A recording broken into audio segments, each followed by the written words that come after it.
Good day, viewers. Welcome to another edition of the Daily Strange Stories. I'm John Brown.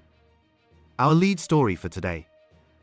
Deputy President Paul Mashatile exposed, they don't want you to know about his family's 49 million rand tender and 29 million rand secret mansion. God is good. All the time. All the time. In South Africa's corridors of politics and business, a web of connections has come to light, revealing how family ties and close friendships can lead to massive financial gains from government contracts. This story centers on Deputy President Paul Mashatile and the way his sons, along with their associates, secured a share of nearly 49 million rand through a tender in Gauteng. At the same time, Mashatile has made a surprising move by declaring ownership of a luxurious 28.9 million rand mansion in the upscale Constantia area of Cape Town, even though records show it belongs to a company linked to his son-in-law. These revelations peel back layers of hidden dealings, showing how public funds flowed into private hands while questions about transparency linger. And fight against corruption, including assets recovery. And also promote integrity, accountability, and proper management of public affairs and public property. Moreover, in the 29 years since the inception of our democracy, a mandate to combat corruption. The tender in question involved maintaining fire alarms and sprinkler systems at public hospitals in Gauteng. It was awarded in 2022 by the Gauteng Department of Infrastructure Development, which acted on behalf of the Department of Health. Two companies stood out as winners, Ngwato and Manzi Group, often called NMG, and Modipadi Nokaneng. Together, they received payments totaling 36.4 million rand, with an additional 12.6 million rand still owed, bringing the full amount to 49 million rand. These contracts were set to run until November 2025, focusing on essential safety work to prevent fires in hospitals that serve thousands of people every day. What makes this story so intriguing is the deep family links to these companies. Thabiso Mashatile, the Deputy President's eldest son from his late wife Manzi, played a key role in NMG. The company even carries her name in part, as a nod to her memory after she passed away in 2020. Thabiso's half-brother, Tinyiko Mvelase, whose mother has a long history in politics from Alexandra Township, also held important positions in the firm. They started as directors but later stepped down, taking on roles like project manager and head of operations instead. This shift seemed designed to reduce public attention, but their involvement continued behind the scenes. Investigations have uncovered that NMG and Modipadi Nokaneng were not truly separate competitors. They shared staff, office spaces, and resources, making their operations blend together seamlessly.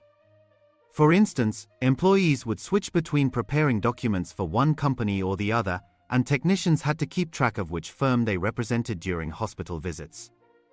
The companies leased offices first on East Road in Sandton from June 2022 to February 2023, and then moved to the 6th floor of the modern Capitol Hills building in Benmore. In both cases, the leases were under Modipadi Nokaneng, and a key figure handled the dealings with the property owners. At the center of this network is Thabiso Mashatile, a businessman with mysterious ties to the Mashatile sons. He co-founded what became NMG, originally registering it as Thabiso Mashatile Civils on the 7th of March 2016. Thabiso joined as a director on the 15th of April 2021, and just days later, on the 29th of April 2021, the name changed to Ngwato and Manzi Group. Mashatile also directed Modipadi Nokaneng until he resigned on the 9th of November 2021, right before the tender submission deadline. He was replaced by Mvelase Nokaneng, whose sister Tato later became a director at NMG. This pattern of swapping roles happened at least 4 times since 2019, creating a tangled setup that made it hard to track true control. The tender process began when the Gauteng department advertised for service providers on the 29th of October 2021. Submissions closed on the 23rd of November 2021. By the 9th of May 2022, Thabiso and Mashatile had resigned from NMG, but Thabiso stayed on as project director. That same day, Tinyiko and Tato took over as directors. On the 27th of June 2022, both NMG and Modipadi Nokaneng were selected for the panel, with contracts starting on the 1st of November 2022. Payments followed, with NMG getting 15.8 million rand paid and 2.9 million rand owed, while Modipadi Nokaneng received 20.5 million rand paid and 9.6 million rand still due. Some of these funds covered unexpected items, like renting a fax machine at a Pretoria forensic mortuary, renovations at undisclosed sites, and water system repairs at South Rand Hospital, even though the tender was strictly for fire systems. Further changes came quickly. Lefenza left Modipadi Nokaneng on the 13th of March 2023, and Mahlagwana returned as sole director. Tinyiko resigned from NMG on the 5th of July 2023, followed by Tato on the 9th of October 2023. That day, Mzwandile Hleli, a school friend of Tinyiko from Sacred Heart College in Johannesburg, stepped in as director. These frequent shifts in leadership added to the confusion, but former employees described how Thabiso and Tinyiko remained the go-to people for major decisions, even after resigning as directors. The story took a darker turn in September 2024 when NMG laid off about 12 workers without paying their agreed settlements, totaling 219,000 rand. These amounts ranged from 10,000 to 30,000 rand per person. The company promised payments in 3 installments starting at the end of September, but nothing arrived. Workers turned to the Commission for Conciliation, Mediation, and Arbitration in October 2024, submitting documents that highlighted the broken promises. A letter from Tinyiko, as head of operations, blamed financial troubles for the layoffs, though it offered no further explanation. Despite the Commission's involvement, the payments remain unpaid, leaving former employees struggling without the funds they earned. God is good. All the time. One worker shared how the companies operated as one, never truly divided. Staff handled tasks for both, and the shared offices reinforced this unity. Mahlagwana's role extended beyond, as he co-directs at least 6 other companies with Thabiso, all variations of the Ngwato and Manzi name. 1. Ngwato and Manzi Capital remains active. The Gauteng department claimed no knowledge of these links, insisting the companies were treated as independent. As payments to NMG slowed, the department advertised a new tender on the 20th of October 2023 to add more providers to the panel. 2 new companies joined on the 21st of February 2024, supposedly to handle growing workloads without overburdening the originals. The department denied any issues with performance from NMG or Modipadi Nokaneng. However, NMG's daily earnings dropped sharply from an average of 24,600 rand before the additions to 7,400 rand afterward, based on paid amounts. Modipadi Nokaneng saw a smaller decline, from 34,000 to 29,200 rand daily. After February 2024, NMG received just 975,425 rand, while Modipadi Nokaneng got a 5.4 million rand. This financial strain coincided with broader problems in Gauteng's hospitals. In March 2025, reports emerged that none of the province's 37 public hospitals fully met occupational health and safety standards, with fire risks being the most serious issue. 16 hospitals scored below 75% compliance, lacking proper fire prevention equipment, signage, and escape lighting. Over the past 5 years, fires have caused hundreds of millions in damage at places like Charlotte Maxeke and Tembisa hospitals, underscoring the importance of the maintenance work these companies were hired for. NMG was also on panels for supplying autoclave machines and general building materials, but the department confirmed no payments came from those. The fire tender remained the main source of funds. When pressed about the unpaid workers, representatives for Thabiso and Mahlagwana emphasized their resignations as directors, suggesting they could not comment on company affairs. They accused inquiries of being part of a smear effort and threatened legal action, but provided no details on the retrenchments or non-payments. Shifting focus to the Deputy President himself, the declaration of the Constantia mansion adds another layer to this unfolding narrative. And fight against corruption, including assets recovery, and also promote integrity accountability, and proper management of public affairs and public property. Moreover, in the 29 years since the inception of our democracy, a mandate to combat corruption.